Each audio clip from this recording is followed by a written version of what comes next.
For 500,000 years, the Zorathians ruled the galaxy. Their name brought fear to every corner of the universe. They were tall, with shimmering silver skin and glowing eyes that could pierce the darkest shadows. Their technology was unmatched, their weapons unstoppable, and their armies so powerful that no species dared to challenge them. Every planet they visited was either conquered or destroyed. The leader of the Zorathians, Supreme Warlord Crixin, sat on his throne made of alien crystals. He was surrounded by his most loyal generals, all of them proud and arrogant. Crixin spoke in a deep voice that echoed across the grand hall.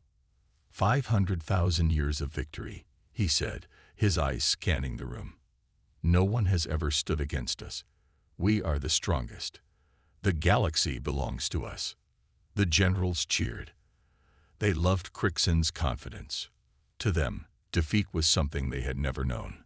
But now, the Zorathians were restless. They had conquered so many planets that there were few left to take. They wanted more battles, more victories, and more worlds to rule. That's when one of Crixin's advisors, a thin and cunning alien named Xerix, brought him news of a new target. Supreme Warlord, Xerix said, bowing deeply, we have discovered a small planet in a remote part of the galaxy. It is called Earth. The species there calls itself humans. Crixin leaned forward, his glowing eyes narrowing. Humans. He repeated, the word sounding strange in his mouth. What do we know about them? Xerix waved his hand, and a holographic image of Earth appeared in the center of the room. It showed blue oceans, green lands, and swirling white clouds. They are primitive, Xerix explained. Their technology is nothing compared to ours.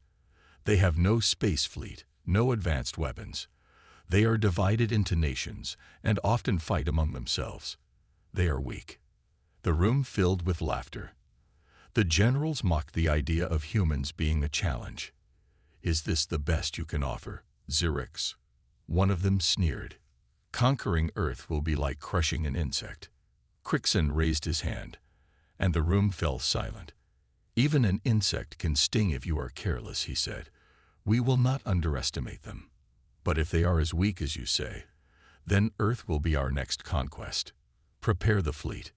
The Zorathians worked quickly. Their massive ships, black and sleek like shadows in the void, were armed with the most dangerous weapons in the galaxy. These ships could destroy entire cities with a single blast. Their soldiers, clad in impenetrable armor, were trained to fight without mercy. Crixin himself stood on the bridge of the flagship, a massive vessel called the Eternal Dominance. From here, he would oversee the invasion of Earth. He stared out at the stars, confident that this mission would end like all the others, with victory.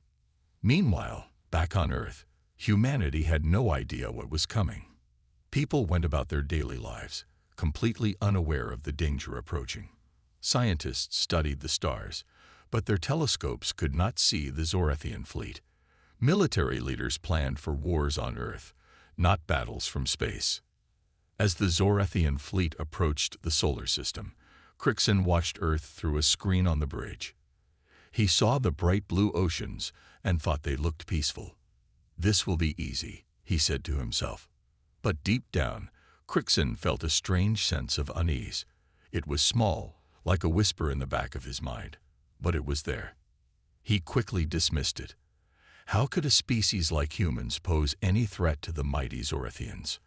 The fleet entered Earth's orbit, blocking out the sun in some places.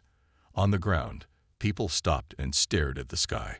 They saw the alien ships and felt a chill of fear. This was something they had never seen before. Crixin's voice boomed across the planet, broadcast through every device.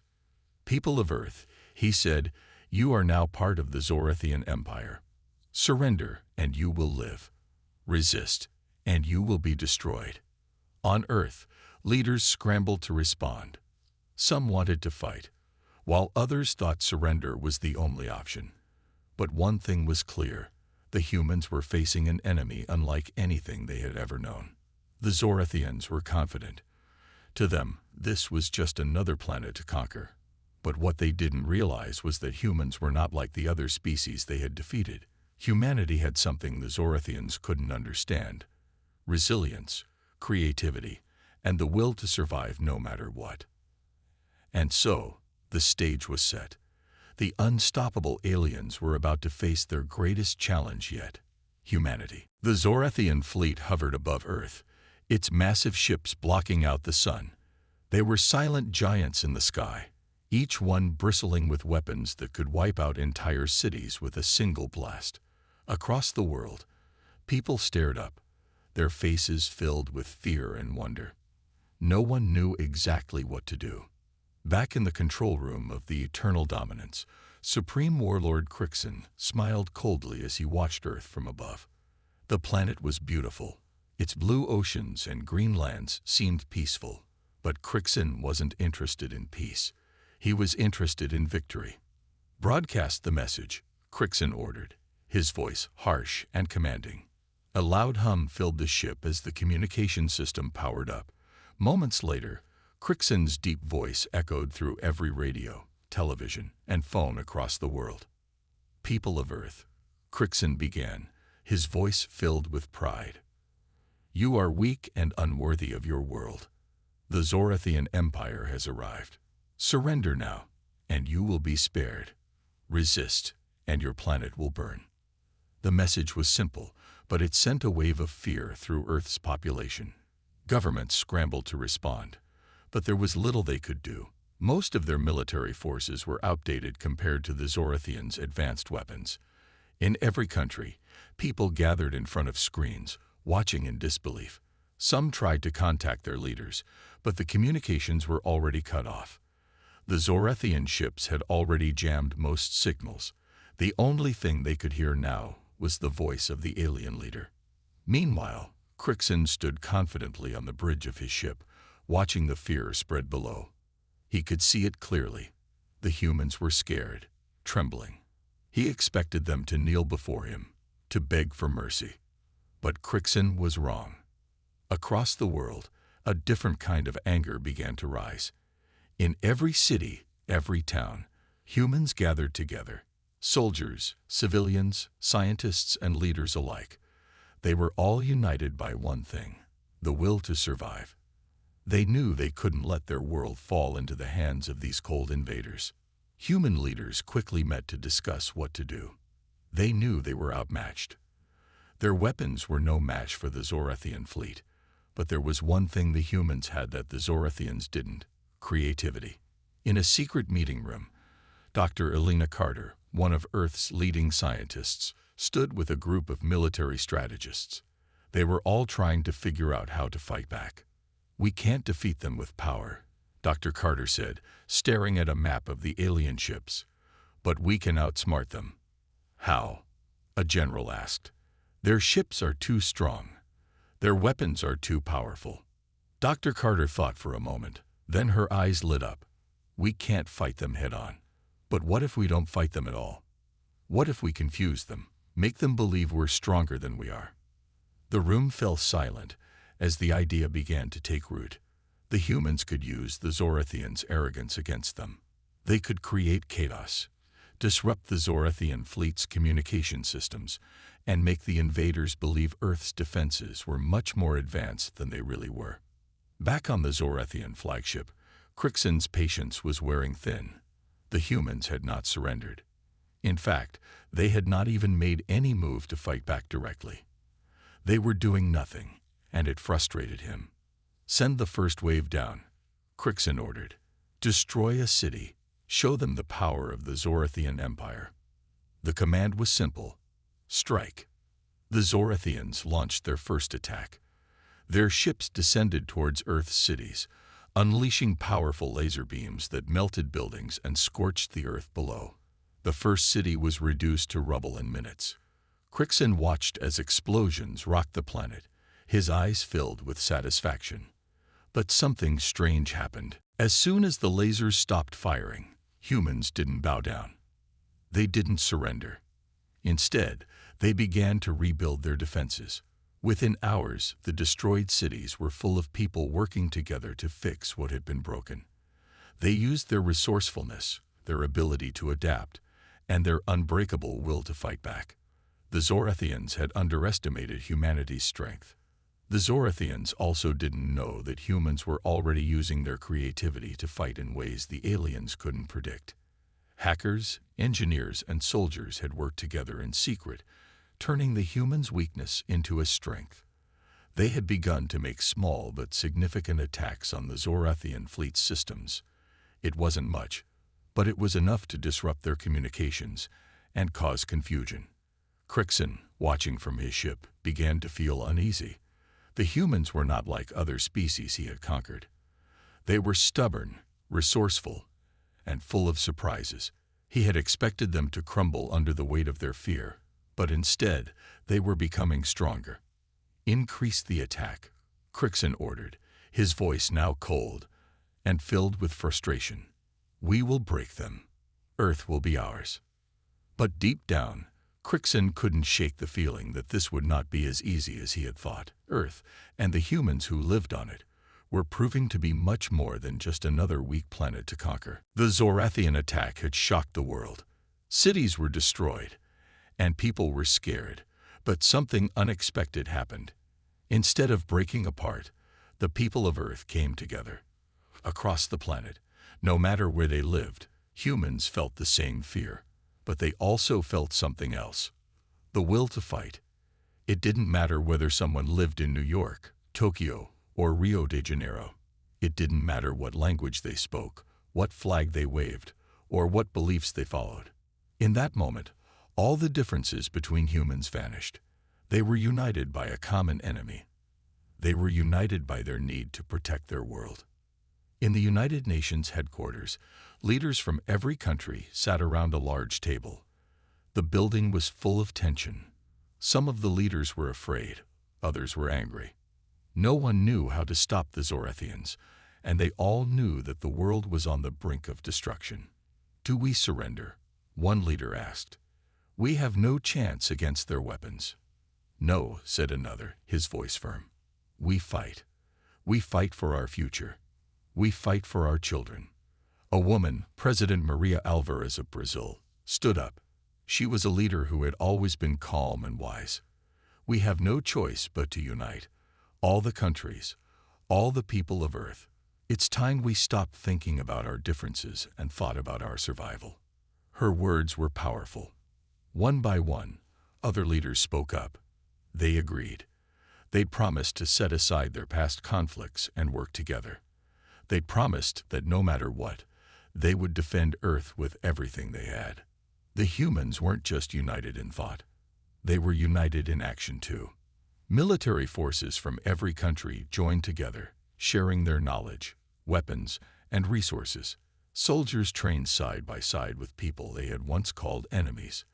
They knew that the Zorathians didn't care about their flags or borders. They cared about power, and the only way to defeat them was to stand together. At the same time, human engineers and scientists began to work together like never before.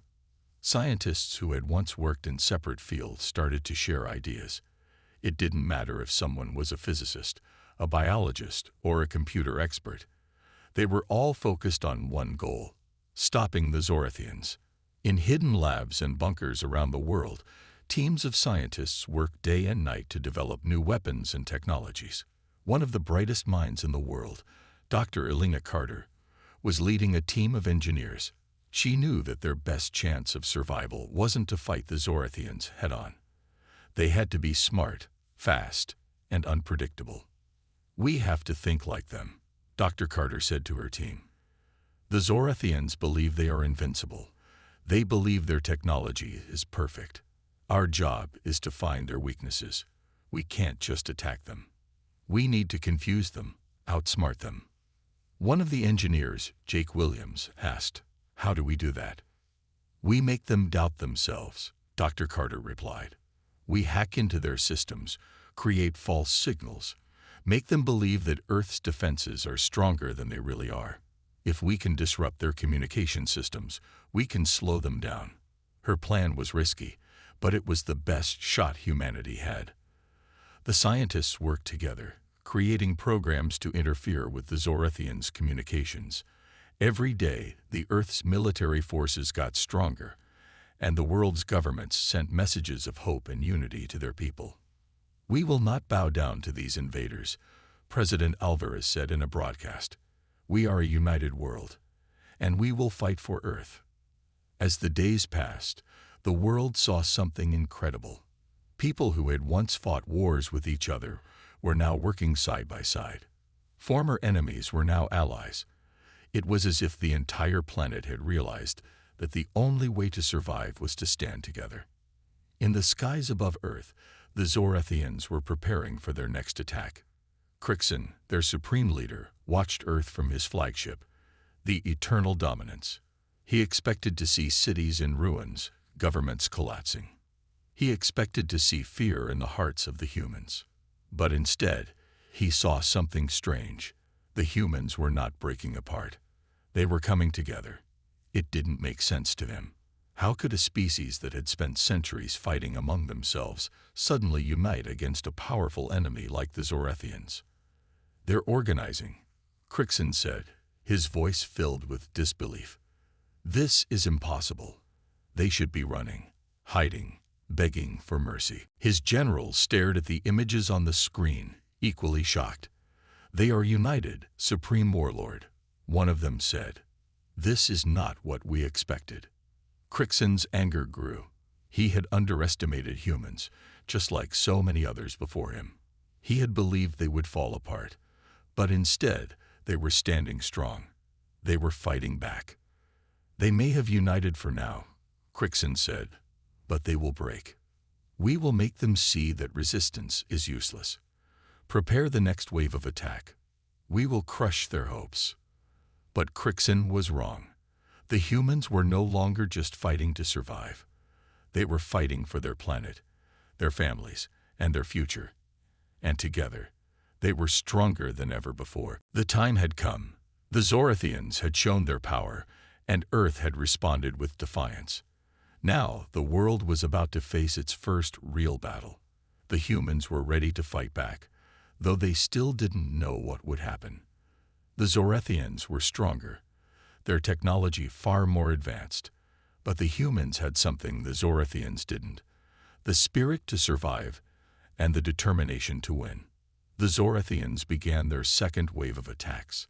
This time, their ships moved faster and struck harder.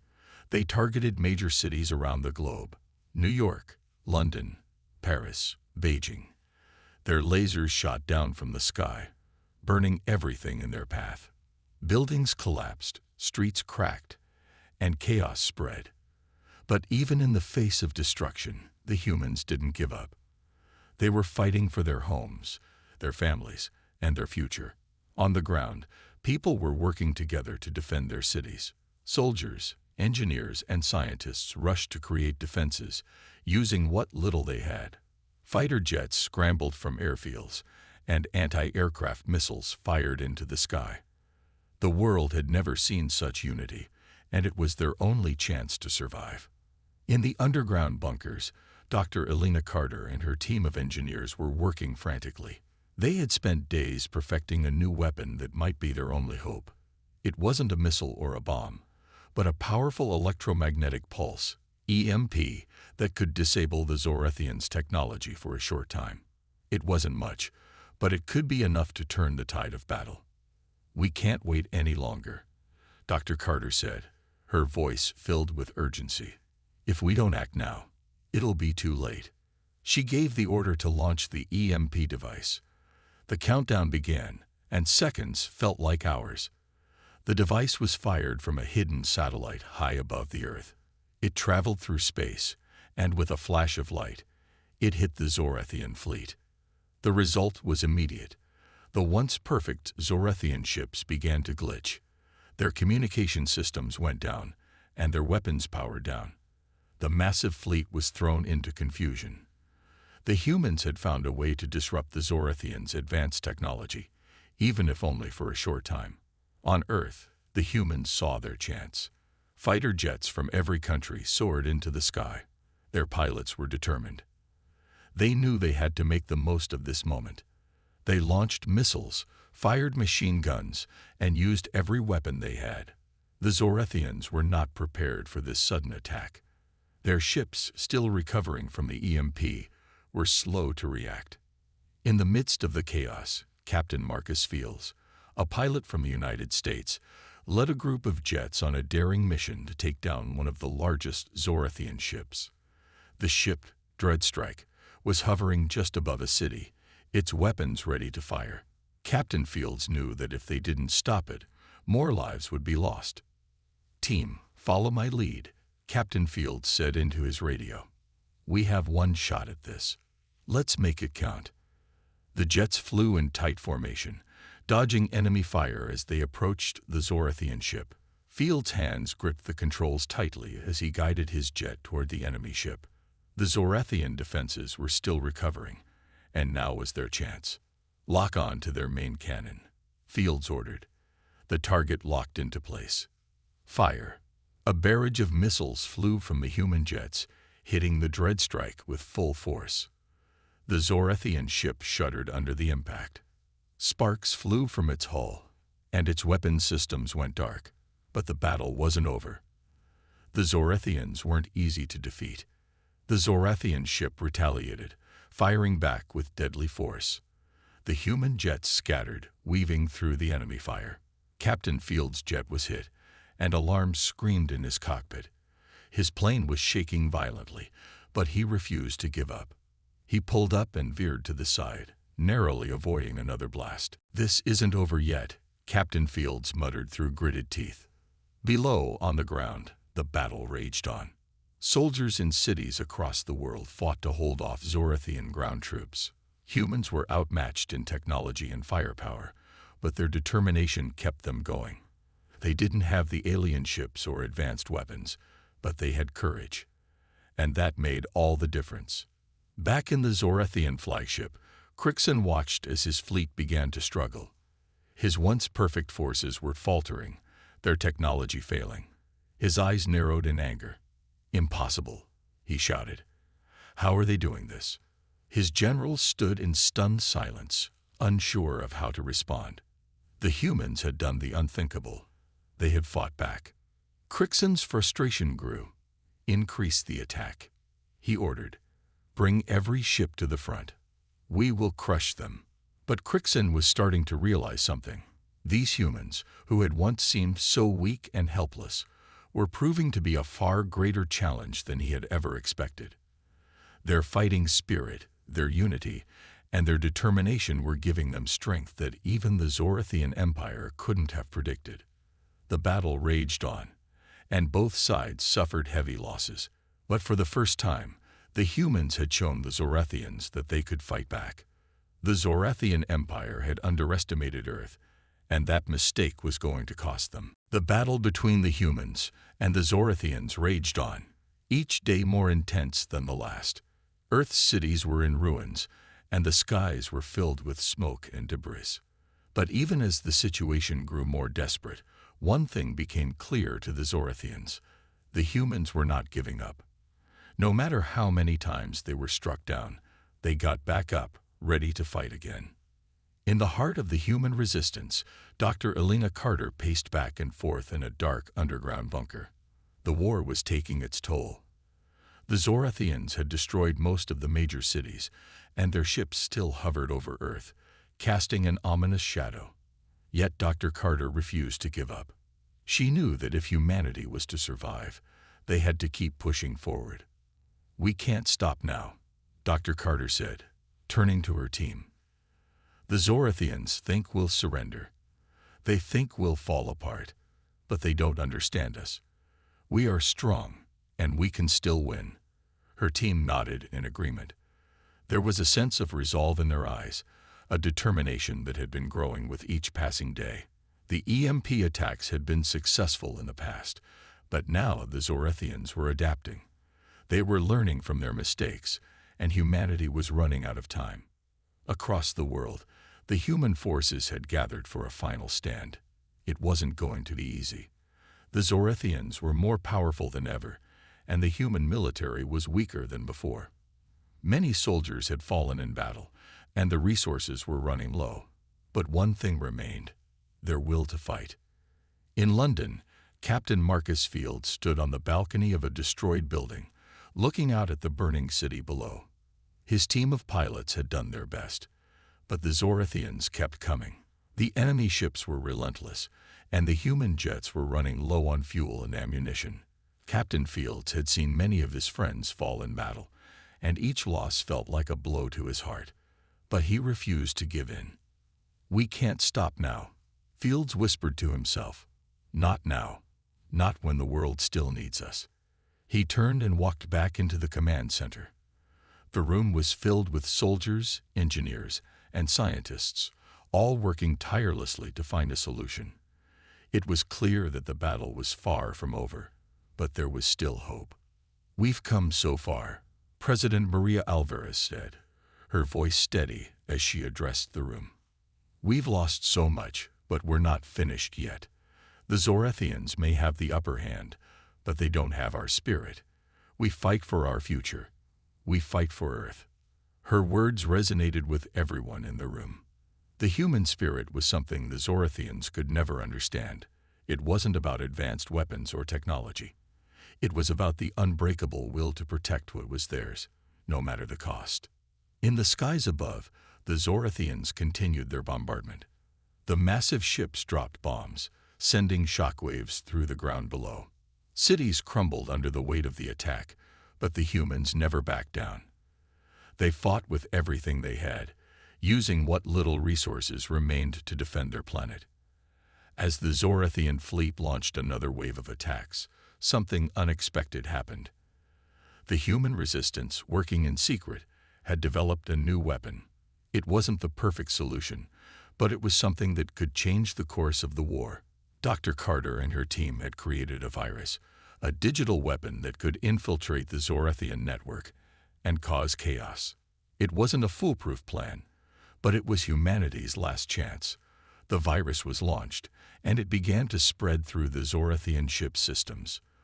The once unstoppable fleet began to glitch. Communications went dark. Weapons malfunctioned. For the first time in the war, the Zorathians were losing control. "What's happening?" Crixon, the supreme warlord of the Zorathian Empire, growled as he watched the chaos unfold. "Why are our systems failing?" His generals rushed to try and regain control, but it was too late. The humans had found a way to exploit the one weakness the Zorathians had never expected: their overconfidence. The Zorathians believed they were invincible, but they had underestimated the strength of human ingenuity. Back on Earth, the human forces launched a coordinated counterattack. Fighter jets soared into the sky, their weapons ready. Soldiers on the ground moved with precision, taking back territories that had once been lost. The tide of the battle was shifting. The Zorathians were no longer in control. Captain Fields led his squadron into the heart of the Zorathian fleet. "This is it," he said to his team. "We've got one shot at this. Let's make it count." The jets weaved through enemy fire, dodging blasts and missiles as they closed in on the Zorathian flagship, the Eternal Dominance. The battle was fierce, but the humans were relentless. With a well-placed strike, Captain Fields and his team hit the flagship's main power source. The ship exploded in a massive fireball, sending shockwaves through the Zorathian fleet. The explosion marked a turning point. The Zorathians were shaken. Their once imposing fleet was now in disarray, their technology faltering. The humans had done the impossible. They had fought back, and they were winning. But the war was far from over. The Zorathians were not defeated yet. They would come again. But now, the humans knew that they had the power to win. They had faced impossible odds, and they had never given up. No matter what happened next, they had shown the world, and the universe, that the human spirit could not be broken. The battle was no longer just about fighting. It had become a test of willpower. The humans were tired. The cities were in ruins, and the Zorathians were still relentless. But as long as they had hope, they would keep fighting. Every day brought new challenges, but the humans had found something the Zorathians could never take away: their resilience. Back in the Human Command Center, Dr. Elena Carter stood by a large screen, her face lit by the soft glow of the data streaming in front of her. She had been working tirelessly, trying to develop a new plan, something that could finally shift the balance of power. The EMPs had worked for a while, but the Zorathians had adapted. Their ships were back online. Their weapons were working again. The humans needed something new, something unexpected. "We can't keep reacting to them," Dr. Carter said to her team. "We need to hit them where it hurts. We need to take the fight to them, and we need to do it fast." Her team nodded, but there was a sense of uncertainty in the air. The humans had already lost so much. Could they really change the course of the war? Meanwhile, far from the Human Command Center, in the ruins of New York City, Captain Marcus Fields and his squadron were preparing for the next wave of Zorathian attacks. They had just completed a daring mission to take out a key Zorathian ship, but the enemy was still coming. The Zorathians weren't done yet. The streets were filled with smoke, and the air was thick with tension. "We can't give them any more ground," Captain Fields said, his voice determined. "We're not just fighting for survival anymore. We're fighting for our future." As the sun began to set, the sound of distant explosions echoed through the city. The Zorathians were coming. But this time, the humans were ready. They had a new weapon. It wasn't a missile or a bomb, but something far more dangerous to the Zorathians: the truth. Dr. Carter's team had discovered something in the Zorathian technology. It wasn't perfect, but it was a weakness. The Zorathians had relied too much on their advanced machines and had overlooked one simple fact: they didn't understand human behavior. Humans were unpredictable, and that unpredictability was their greatest strength. "We've cracked their communication network," Dr. Carter said as she walked into the command center. "It's time to launch the next phase." The plan was simple but risky. Dr. Carter's team had developed a program that could send false signals to the Zorathians, making them think the humans were much stronger than they really were. It was a form of psychological warfare. The Zorathians believed that they were the superior species, but now they would see something they hadn't expected. Humans were fighting back, and they were smarter than the Zorathians had ever given them credit for. "We'll make them think we have reinforcements," Dr. Carter explained. "We'll create false radar signals, trick them into thinking we have more ships and soldiers than we do. If we can cause doubt in their minds, it might just be enough to make them hesitate." At first, no one was sure if it would work. The Zorathians were powerful, their technology advanced. But Dr. Carter believed in the plan. She believed in the human spirit. And more importantly, she believed the Zorathians could be beaten. The false signals were sent. The Zorathians, still recovering from their previous attacks, picked up the radar signals. The humans had always been a mystery to them, and now they were more unpredictable than ever. The Zorathians' commanders panicked. If the humans really had reinforcements, they were in trouble. The fleet had already suffered losses, and their systems weren't as flawless as they had once been. In the Zorathian flagship, Crixon watched as his fleet responded to the false signals, his face twisted in frustration. "What is this?" he demanded. "Why are they showing up where they shouldn't be?" His generals scrambled to make sense of the situation. The humans were creating chaos in the Zorathian ranks, making them doubt everything they had thought they knew. The Zorathians weren't used to being outsmarted. "We need to confirm this before we act," Crixon growled. "Get better readings. We can't afford to make a mistake." But the hesitation was enough. The Zorathians had lost their edge, and the humans weren't going to waste this chance.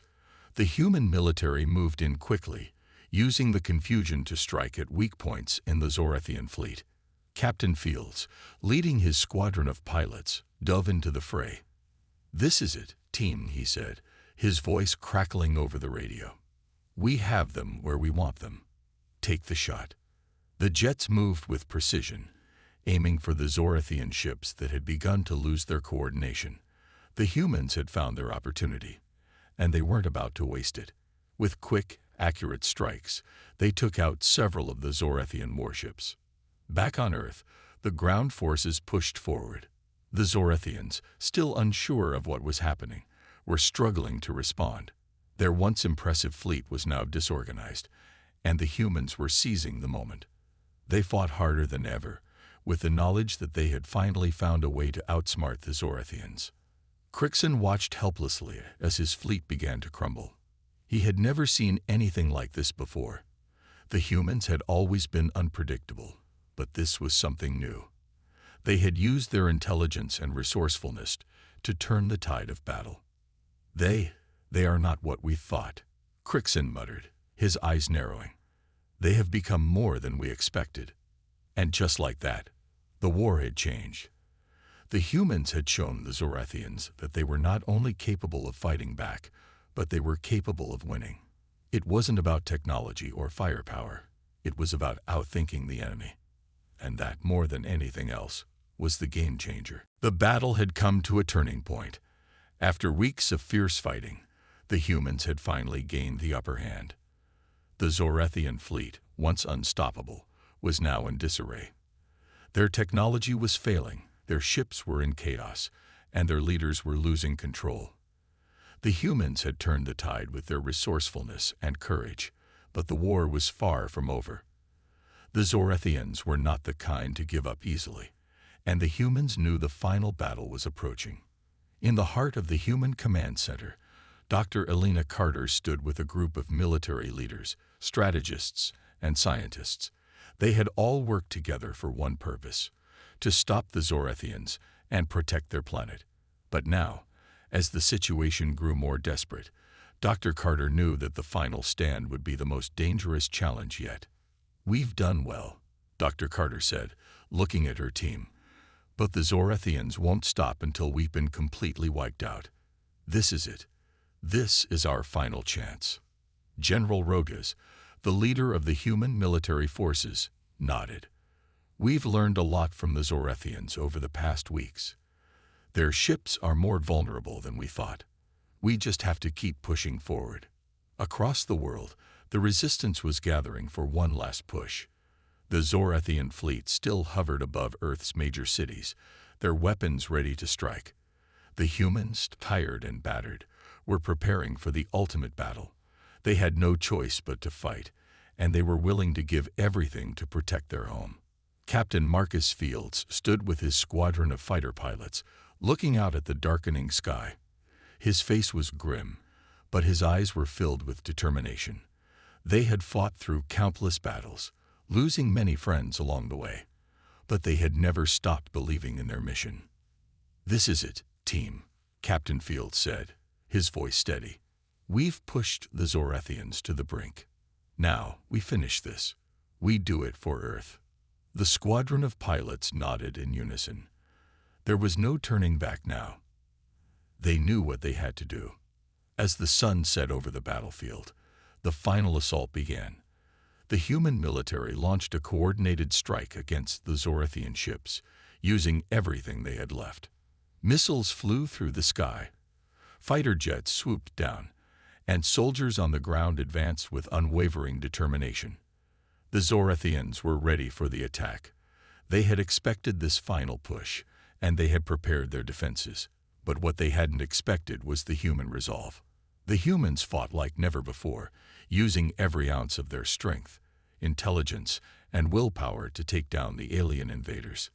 Captain Fields and his squadron led the charge, weaving through enemy fire as they closed in on the Zorathian flagship, Eternal Dominance. This ship had been the symbol of the Zorathian Empire, and taking it down would deal a crushing blow to their morale. "We've got one shot," Captain Fields said over the radio. "Let's make it count." The pilots weaved between explosions and enemy fire, dodging blasts as they approached the Eternal Dominance. The ship loomed large in the sky, its weapons trained on Earth's remaining cities. It was the heart of the Zorathian fleet, and taking it down was humanity's best hope for victory. With precision, the pilots locked onto their targets and fired their missiles. The sky lit up with explosions as the missiles hit their mark. But the Zorathian ship wasn't going down easily. Its shields held strong, and its defenses retaliated, forcing the human jets to split up and avoid the counterattacks. "This isn't over yet," Captain Fields shouted as he dodged another blast. "Keep fighting." Back on Earth, the soldiers were in the thick of battle. They stormed the remaining Zorathian strongholds, using every weapon at their disposal. The fighting was brutal, but the humans never gave up. They had come too far to stop now. Dr. Carter stood in the command center, watching the progress on the screens. She had been working with the military to develop a final weapon, one that could cripple the Zorathian fleet once and for all.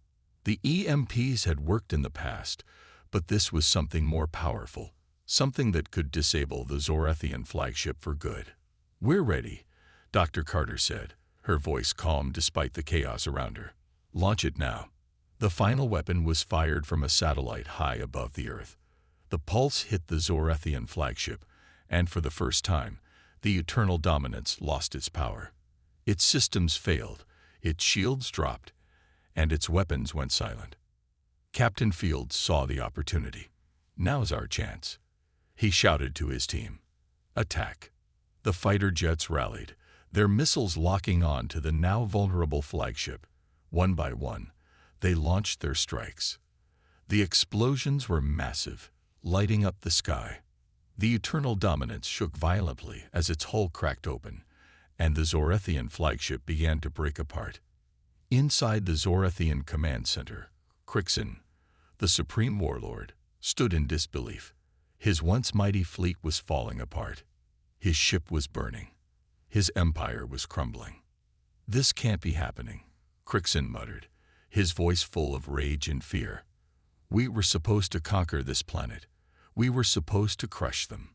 But it was too late. The humans had done the impossible. They had defeated the Zorathians. As the last of the Zorathian fleet was destroyed, Earth's skies began to clear.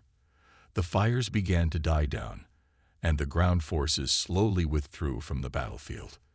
The war was over. The humans had won. But even in victory, there was no celebration. The Earth had been scared, and many lives had been lost.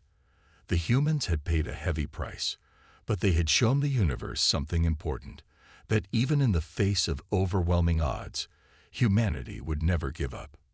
"We did it," Dr. Carter whispered, looking at the world that was now theirs to protect. "We never gave up." And as the survivors looked to the future, they knew one thing for certain. No matter what came next, they would always fight for Earth. They would never stop fighting.